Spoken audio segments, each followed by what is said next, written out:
Hi, I'm Andy. I've been on the hunt for the best Endgame 65% keyboard for a while now. Price being no question. After a while, you just want something nice and be done, right? We're talking about heavy, brass weight, full sound, tasty aesthetics, and ideally not having to gamble with a group buy from a new maker or vendor. Driftmechanics has been on my radar for a minute after I saw the freaking Austin. I was like, damn, that looks pretty cool. And then I saw a bunch of people own multiple Austin. What is so good about this keyboard that it being a full size, people want to buy multiple? Today, we're going to be looking at the Forever65, which is an in-stock endgame quality keyboard, but can it beat the current top Gs in the game? Let's get into it. This video is sponsored by Driftmechanics, but my opinion is always my own. It's been a minute since I've touched the nice stuff. I know we've been doing the budgets, all right? Calm down. I'm ready to really rip into this expensive keyboard with y'all. 65% keyboards have been my first love. Honestly, I started with the KBD67 Mark II because how can you use 60s, right? No arrow keys? Bleh. I do professional work, okay? I make the money. All I ever get asked is like, what are your top 3, top 5 keyboards? All right, let's get into the rankings. The top Gs in the high-end 65% game are, in no particular order,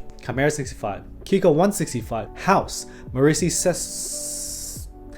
the Sessi are all high-end 65% keyboards I've tried and really liked and still would recommend for people. Some that ended up slightly missing the mark were the Keyco 265, the Kiyu, the Iron 165 R1 and R2, the Bauer, and the Plume. The Iron 165 took years off my life because I was trying to make it just sound passable with linears. Just passable. Not amazing, just not bad. It was a fool's errand. The Plume was supposed to be my saving grace to just get a nice, solid top mount 65 and not deal with gaskets, but that ended up sounding hollow as well. So you may ask, where does the Forever 65 stack up? I'll give you a rundown, but TLDR, I like this a lot.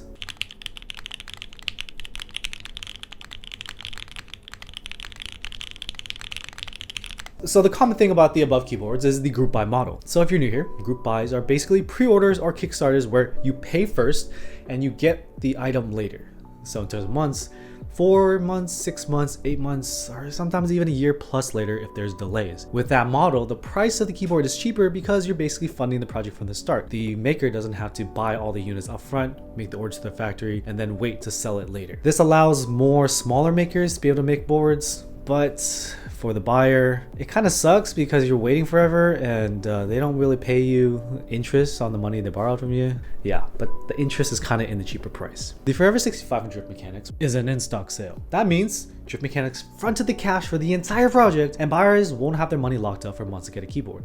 I like this because there are no trust issues, and if you have any kind of issues with the order itself, your credit card and PayPal protect you. Often, if you have any issues with group buys that go past the 6-month mark, you're kind of shoot out of luck. And you can try to hire an attorney or a lawyer or something, but it ain't going nowhere. It's a freaking keyboard, man. What that means, however, is that the board will cost a little bit more because there's no wait. Personally, for something nice, I'm totally down with paying $50, $100, or even $150 more to get it right away. So the Forever65 A stock is $600 and the B stock is $550. Honestly, if you're getting the E-White version, the B stock, one of the issues is the color mismatch is probable.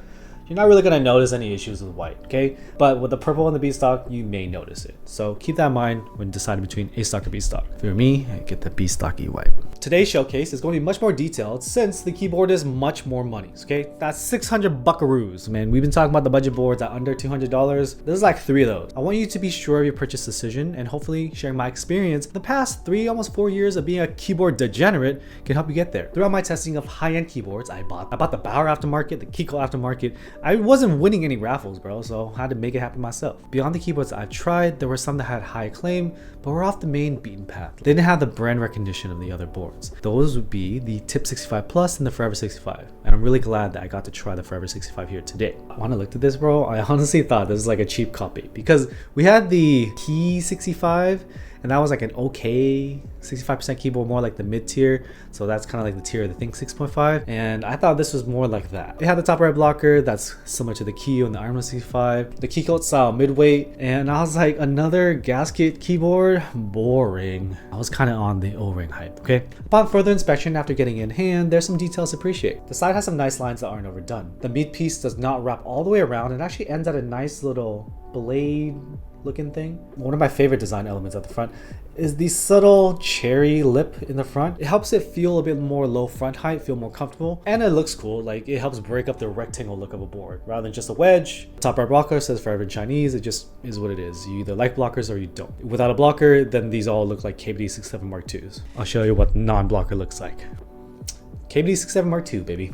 I like the spacing of this top right blocker because it's not too big, it's not too small. The 165 was too big because it extended past the lines. And at least this one isn't like the cannon of the Chimera 65. The back is honestly a bit boring from the outside. You think the board has a very small brass weight, not unlike the Sanga 60 and Sanga 65 from Monster Gears. But in reality, it does cover a good majority of the board footprint, giving it a lot of heft. Only small pieces showing the DM logo, but cutout weights are pretty cool. I just wish you were bigger, man. As for the feel, it doesn't feel offensive to me. I don't get into the nitty gritty about front height and angle as much anymore. It's all about the right combination and how it feels on hand. Of course, too tall and too steep will give you problems, such as the F18X.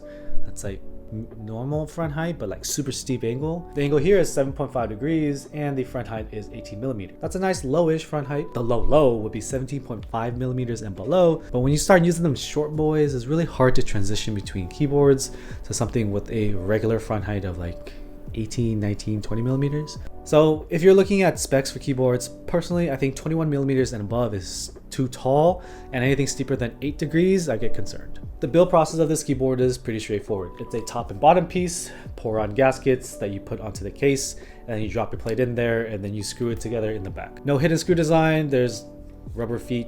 These rectangular ones have more surface area to attach to the keyboard, so they don't fall off as easily as those circular clear ones. And the circular clear ones turn yellow, like my unicorn.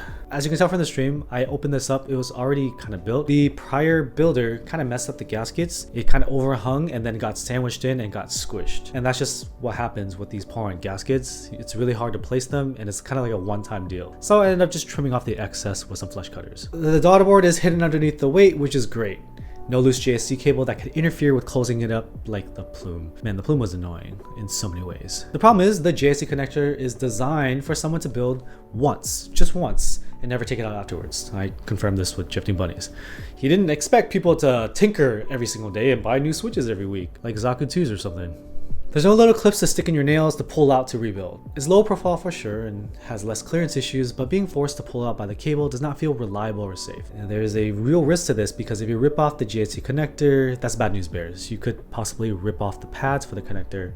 You can't really repair it. You just have to buy a new PCB at that point. One of the other weaknesses of the board is that it doesn't have any alignment pins. You just kind of drop in the plate and hope that it's centered. If it's not centered, let's say it's too far to the left, the keycaps will grind over here and there'll be a gap over here. Same thing with the top and bottom. The Keycode 165 and 265 uses the little removable alignment pins, and there's just like a little cutout for the plate that helps center it. And some of the other affordable boards do that as well. It doesn't feel great that this higher end 65% keyboard doesn't have any of that. So when you put it together, if you mess up, you're gonna have to unscrew a little bit and then shift it around and close it up. And you could possibly do this multiple times. Once you get the hang of it, it's not so bad. I didn't mess up on my first time because you just kind of make the plate line up with the case. So yeah, that's one of the cons. As for the sound of this keyboard, this is where I was pretty blown away for the most part. Prior to testing this keyboard, I personally thought that the best sounding 65% keyboard was the Chimera 65 from Canon Keys. Video on JWK switches and FR4 on that board, and it's sang.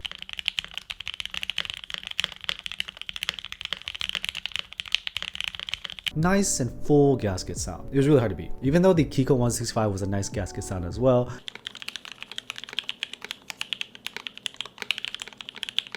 the Chimera just had a little bit extra spice that I ended up preferring. I just hated that top right blocker, man. It did not match the detail and style of the back weight. The sound of this keyboard specifically, the Forever65, goes head to head with the Chimera 65.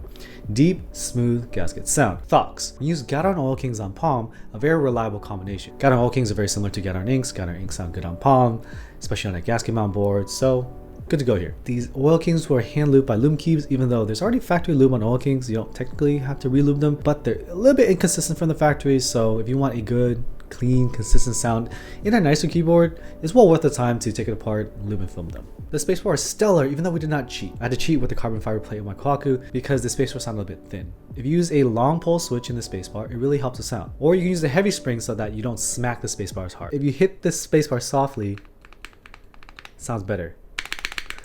But the true test is if you can slam the spacebar and it sounds good. and this sounds good. I think this kind of sound is the pinnacle of the deep gasket sound. I would personally take this board over the Chimera 65 because I like the sound a little bit more, but they're very close. But the package of the Forever 65 looks cooler and cleaner. Now let's listen to a sound test, and you can be the judge for yourself.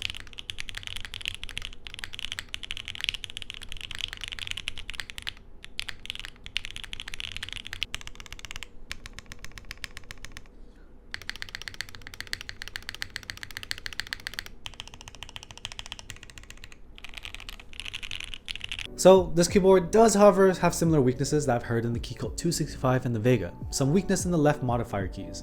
While the alphas, right mods, and spacebar sound nice and full with no case resonance or hollowness, you can hear it a little bit when you smack the left shift. The nice thing about the left shift, however, is it's a hold modifier. It's very rare that you're gonna smack the left shift, alright? You're gonna hit it and hold it and then hit another key. This is coping for sure, but hey, I'm willing to forgive it because the rest of it sounds so damn good. People recommended that I try the force break mod, which is putting a little piece of tape between the top case and the bottom case. It's a really quick, easy, non-permanent mod. It reduces metal on metal contact to make it sound a little bit better. I use this Mamiya tape that's super thin and easy to tear through hands. Link in the description. It changed the game for force break, man. I can do it so quick. Cutting little pieces of masking tape or electrical tape and leaving residue and stuff, that wasn't the move. How does this sound before and after the mod? Let's listen.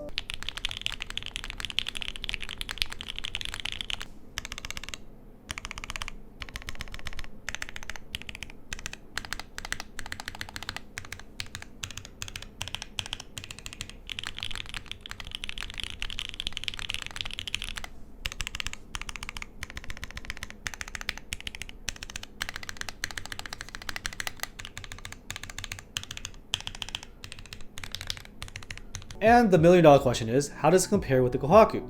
During stream, initially, I said it smacks the Kohaku, or smokes it. And that's because I'm a thick boy. I mean thok boy. I lean towards that deep sound, which is why I really liked Inks on Palm in my Vega, I liked Inks on Palm in the Bauer for a minute, and I gravitated towards a 165 initially, before I ended up getting the Unicorn. It wasn't until I discovered that gas came out could be clacky that I ended up enjoying the Kohaku.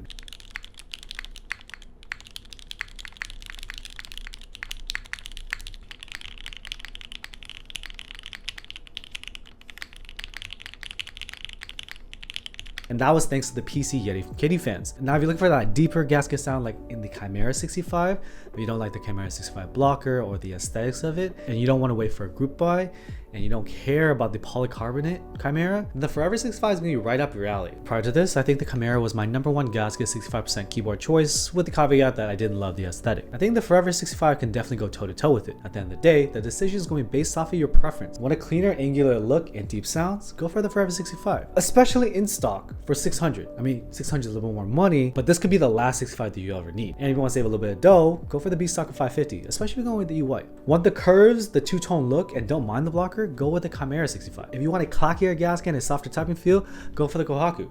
Just kidding, you ain't getting a Kohaku. The L's are already handed out. I'm still personally holding out for this in-stock Polyhaku to add to my collection. But if you don't have a high-end keyboard today, and you're looking to end your search and kind of move on with your life and just have a nice keyboard, the in-stock Forever 65 is a damn good deal. And this is not my favorite part, but of course I have to address this. Why even consider a Forever 65 when you can get a heavy gasket mount keyboard like the QK or Zoom series? Well, they're just different products. The Zoom and the QK boards use manufacturing tricks to get the cost down, and the sound is just not as crisp with the silicone sleeves and jackets. It sounds good, but over time you can pick up on the nuances on the sound and feel that's really where the high-end shine. Like, you get crisper sound, you can get a clacky gasket sound in the higher end boards. Of course, you're paying 2 to 4 times as much as the cheaper boards, and you're only getting like 5-10% better sound and feel, but there's nothing wrong with that. If you don't care, then just buy the cheaper stuff and move on with your life. But if you enjoy the upper echelon and the collecting and the history of these boards, then the Chimera 65s and the Forever 65s and the Kohakus are really nice, even the Keycaps. But it's not for everybody. I will say, if you're trash at Valorant with the QK 65, you'll still be trash with a Forever 65. You know, Keycap.